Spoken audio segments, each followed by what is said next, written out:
Bien, a continuación vamos a pasar a explicaros la nota explicativa de la Secretaría de la CNUDMI sobre los convenios de las Naciones Unidas.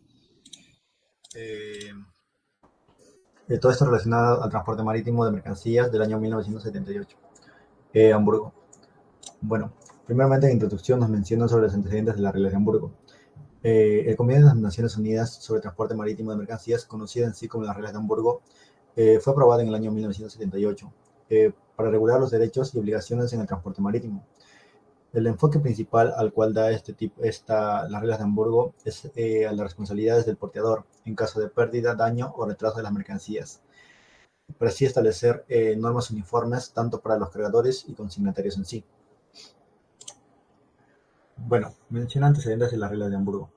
Primeramente menciona las reglas de la Haya. Bueno, las reglas de la Haya en sí regulan la responsabilidad del porteador desde la carga hasta la dejada de las mercancías, con numerosas extensiones de responsabilidades, ya que siempre existen dos partes en el comercio internacional. Bueno, estas reglas fueron modificadas en el año 68 y 79 para poder limitar la responsabilidad financiera sin cambiar el sistema básico de atribución de riesgos, ya que de alguna forma había mayor riesgo en cualquiera de las dos partes y lo que se buscaba es mantener un equilibrio.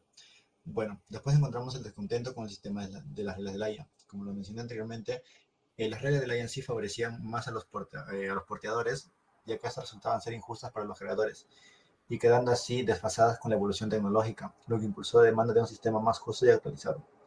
Otro punto que menciona son las medidas para revisar la legislación de transporte marítimo. Bueno, el CNUDMI impulsó una revisión para equilibrar en sí las responsabilidades tanto entre cargadores y porteadores, logrando así con la aprobación de las reglas de Hamburgo un convenio más claro y equitativo. Bueno, también menciona las características principales de las reglas de Hamburgo, de los cuales se dieron. Primeramente, el ámbito de aplicación. Las reglas de Hamburgo cubren un mayor número de contratos internacionales que las reglas de la Haya, incluyendo casos en los que no se emite un conocimiento de embarque, lo cual corresponde a prácticas ya más modernas. Otro punto que menciona es sobre el periodo de responsabilidad. Bueno, las reglas de Hamburgo extienden la responsabilidad del porteador al periodo completo bajo su custodia, incluyendo así los tiempos previos a la descarga y posteriores a la descarga, a diferencia de la regla de la Haya. Otro punto que menciona es el fundamento de la responsabilidad del porteador. Bueno, las reglas de Hamburgo en sí han eliminado las exenciones de la regla de la Haya, por así decirlo, como la excepción por la falta por la falta náutica y establece una responsabilidad basada en la culpa presunta del porteador, lo cual le corrobore más responsabilidades, acercándose así a los estándares de otros modos de transporte. Carga sobre cubierta. Las reglas de Hamburgo permiten transportar carga sobre cubierta bajo ciertas condiciones y aquí responsabilizan al porteador por pérdidas o daños. En contraste, las reglas de la Haya excluyen esa responsabilidad, ya que antes el riesgo era mayor y así la contaminación ha mejorado y la seguridad de estos transportes. Responsabilidad por el retraso. Las reglas de Hamburgo establecen la responsabilidad del porteador por retrasos en la entrega bajo presunción de culpa o de negligencia, a diferencia de las reglas de la Haya, que no regulan los retrasos.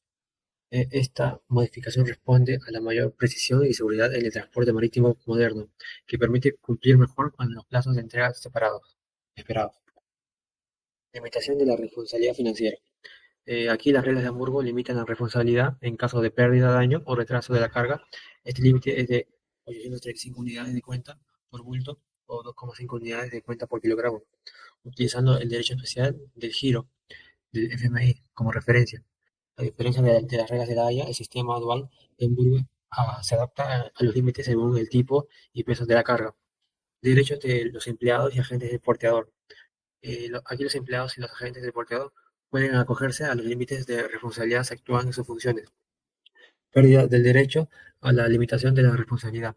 El porteador y su personal pierden este derecho si causan daño, pérdida o retraso de forma intencionada o temeraria. Responsabilidad del porteador y del porteador efectivo de transporte directo. Aquí las reglas exigen que si el portador contratante delega el transporte en un portador efectivo, solo pueden eximirse de responsabilidad si el contrato identifica al portador efectivo y la parte de transporte a su cargo. Responsabilidad del cargador. Según las reglas de Hamburgo, el cargador es responsable por pérdidas o daños al portador o al buque solo si estos fueran causados por su negligencia o la de sus agentes. En cuanto a mercancías peligrosas, el cargador debe etiquetarlas adecuadamente e informar al porteador sobre su peligrosidad. Bueno, seguidamente continuaremos con el capítulo 5, en el cual podemos ver el transporte aéreo efectuado por un transportista distinto del contractual. Este capítulo aborda situaciones en las que una persona realiza el transporte aéreo en nombre de otra, que tiene la relación contractual con el pasajero o expedidor. Ambos transportistas son responsables, pero el alcance varía. El transportista contractual es responsable de todo el trayecto acordado en el contrato, mientras que el transportista, de hecho, responde solo por parte del transportista de transporte que ejecuta, perdón. Las acciones y omisiones de los empleados y agentes de ambos transportistas se consideran como propias del otro, aunque los límites de responsabilidad del transportista, de hecho, no pueden ser superados. Los reclamos y protestas pueden llegar a dirigirse a cualquier de los dos transportistas teniendo el mismo efecto. Además, ambos transportistas, junto con sus empleados, tienen un límite de indemnización global y no serán responsables más allá de los límites establecidos en el convenio. Bueno, en caso de que el demandante decida reclamar daños, puede iniciar la acción contra cualquiera de los dos o contra ambos. Si se demanda a uno, esto puede requerir la presencia del otro en el juicio. En el capítulo 6, en otras disposiciones, este capítulo establece disposiciones adicionales que refuerzan la aplicación del convenio. Toda cláusula contractual o acuerdo previo que interviene evitar la aplicación de las reglas del convenio, como la elección de leyes o jurisdicciones diferentes, es declarada nula, ¿no? Además, se requiere que los estados aseguren que sus transportistas mantengan un seguro de responsabilidad adecuado y permitan a los estados requerir evidencia de dicho seguro antes de operar. También existen excepciones para transportes realizados en circunstancias extraordinarias como vuelos especiales fuera de las operaciones normales de transportistas, en cuyo caso no se aplica la documentación regular de transporte. También se aclara que la mención de días en el convenio se refiere a días de calendario y no a días hábiles, ¿no? Para evitar interpretaciones ambiguas en los plazos. Y en el capítulo final, capítulo 7, tenemos las cláusulas finales, en cual este capítulo establece la formalización del convenio de Montreal de 1999. El convenio se abrió para su firma en Montreal el 28 de mayo de 1999 y puede ser ratificado tanto por estados como por organizaciones regionales de integración económica. El convenio entra en vigor 60 días después del depósito del 30º instrumento de rectificación, ¿no? Y para los estados que lo rectifiquen posteriormente, 60 días después de su propio depósito.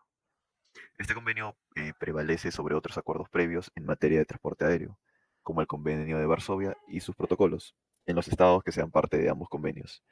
En el caso de estados con múltiples sistemas jurídicos, el convenio permite aplicar sus disposiciones en territorios específicos según se indique en una declaración al momento de la firma, aunque en general no se permite reservas al convenio, sino que los estados pueden optar por excluir su aplicación de transporte realizado con fines no comerciales o en servicios militares.